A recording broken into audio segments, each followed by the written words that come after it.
Baiklah anak-anak, di sini Ibu akan menjelaskan lembar kerja peserta didik yang pertama, yaitu tentang sifat-sifat cahaya. Untuk selanjutnya, kalian isi terlebih dahulu identitas dari diri kalian yang meliputi ada nama, kelas, semester, mata pelajaran, dan nama sekolah. Untuk selanjutnya di sini ada kompetensi dasar yang sudah Ibu jelaskan di pertemuan sebelumnya. Kemudian ada indikator pembelajaran. Di sini kita akan mempelajari 6 indikator pembelajaran. Yang pertama yaitu menjelaskan sifat-sifat cahaya melalui penyelidikan sains. Yang kedua, menerapkan sifat-sifat cahaya untuk menyelesaikan masalah. Yang ketiga, menentukan sudut yang tepat untuk meletakkan cermin atau lensa pada periskop. Yang keempat, membuat kesimpulan mengenai sifat-sifat cahaya berdasarkan penyelidikan dan pemecahan masalah yang dilakukan.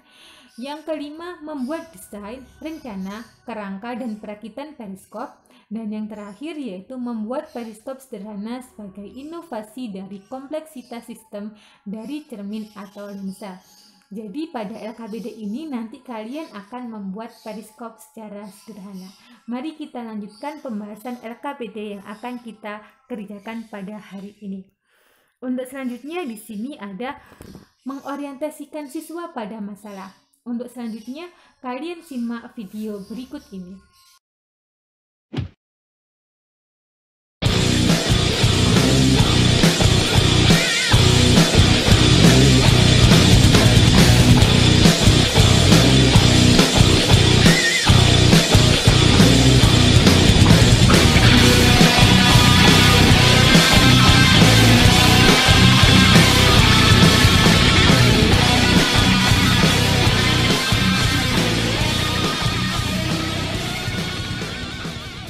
Kalian melihat video tersebut, di sini Ibu mempunyai beberapa pertanyaan. Yang pertama, pernahkah kalian melihat atau mengamati kapal selam? Kemudian, bagaimana kapal selam dapat melihat keberadaan objek, keadaan di atas atau di bawah permukaan laut, serta keadaan di sekitar kapal selam tanpa memunculkan badan kapal selam? Nah, bagaimana cara kerja periskop untuk menjalankan fungsinya tersebut? Dan bagaimana penerapan sifat-sifat cahaya pada cara kerja periskop. Selanjutnya di sini, tahukah kamu bahwa kapal selam selalu memiliki periskop? Fungsi utama periskop adalah untuk melihat keadaan di permukaan laut ketika kapal selam masih menyelam di bawah air. Prinsip kerja periskop ini adalah membentuk bayangan dengan melakukan pemantulan pada kedua cermin datar yang dipasang sejajar dan diposisikan miring agar mengarah kepada pengamat. Di sini ada konsep sains yang Ibu terapkan pada lembar kerja peserta didik yang akan kita kerjakan. Kemudian, ayo kita mengamati. Di sini, pada dasarnya, pada periskop terdapat kamera dengan menggunakan kombinasi cermin atau prisma yang berfungsi untuk memantulkan cahaya. Ada konsep apa di sini? Ya, di situ ada konsep teknologi. Dan ini adalah gambar periskopnya. Untuk selanjutnya nanti kalian bisa melihat lebih detail bagaimana periskop itu melalui fitur-fitur atau mungkin kalian bisa searching di YouTube atau di media internet lainnya. Di sini perencanaan percobaan. Di sini siswa akan melakukan percobaan sifat-sifat cahaya untuk mengetahui penerapan sifat-sifat cahaya pada periskop. Jadi kalian nanti akan melakukan percobaan. Untuk apa percobaan itu? Yaitu untuk mengetahui penerapan dari sifat-sifat cahaya ini pada periskop.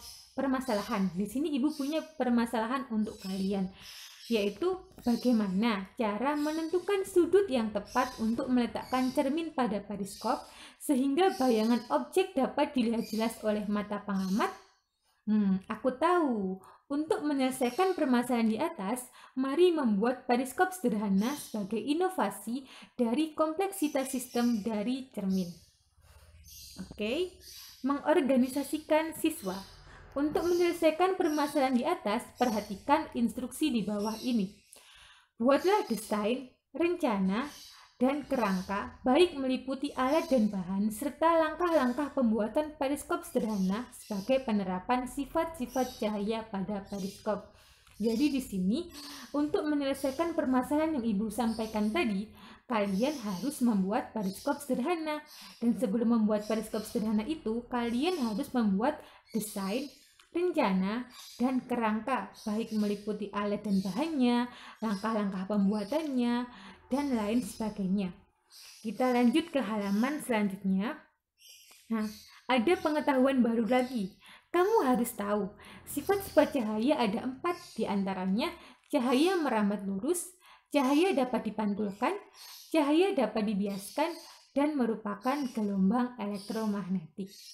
Oke, kemudian membimbing penyelidikan individu dan kelompok. Nah, di sini Ibu sudah menyediakan kolom yang bisa kalian gunakan untuk menuliskan alat dan bahan pembuatan periskop yang akan kalian lakukan. Kemudian di sini selanjutnya buatlah desain dan langkah-langkah pembuatan periskop dengan mengisi lembar di bawah ini. Ini adalah lembar untuk desain gambarnya. Kemudian di sini ada langkah pembuatannya. Jadi kalian bisa menuliskan di lembar-lembar yang sudah Ibu sediakan.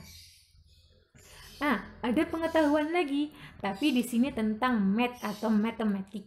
Jadi, hukum pemantulan cahaya yang dikemukakan oleh Cornelius menjelaskan bahwa yang pertama, sinar datang, garis normal, dan sinar pantul terletak pada satu bidang datar. Yang kedua, besar sudut datang sama dengan besar sudut pantul. Oke. Nah, di sini kalian sampai pada tahap mengembangkan dan menyajikan hasil karya. Setelah kalian membuat periskop dengan menentukan alat dan bahannya, desainnya, dan langkah pembuatannya, kalian juga harus menguji periskop itu untuk melihat benda-benda yang ada di sekitar kalian. Setelah kalian menggunakannya, kalian baru bisa menjawab analisis-analisis yang sudah Ibu sediakan.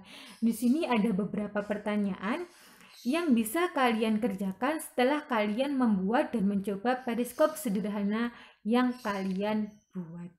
Oke. Untuk selanjutnya ada tahap akhir, yaitu menganalisis dan mengevaluasi, atau kalian menuliskan kesimpulan kalian setelah kalian mempelajari atau melakukan percobaan tentang sifat-sifat cahaya ini. Dan perlu diketahui anak-anak, untuk materi sifat-sifat cahaya ini, kalian tidak harus membeli bahan-bahan yang mahal. Jadi kalian bisa membeli dengan bahan-bahan sederhana. Biasanya bisa terbuat dari kardus bekas atau mungkin dari cermin. Kalian bisa mencari bagaimana cara pembuatan periskop sederhana banyak melalui media internet seperti YouTube atau Google. Oke, terima kasih anak-anak untuk perhatiannya pada materi yang pertama ini. Untuk selanjutnya di pertemuan berikutnya Ibu akan memberikan klarifikasi dan menjelaskan untuk pertemuan yang kedua. Terima kasih. Ibu akhiri. Wassalamualaikum warahmatullahi wabarakatuh.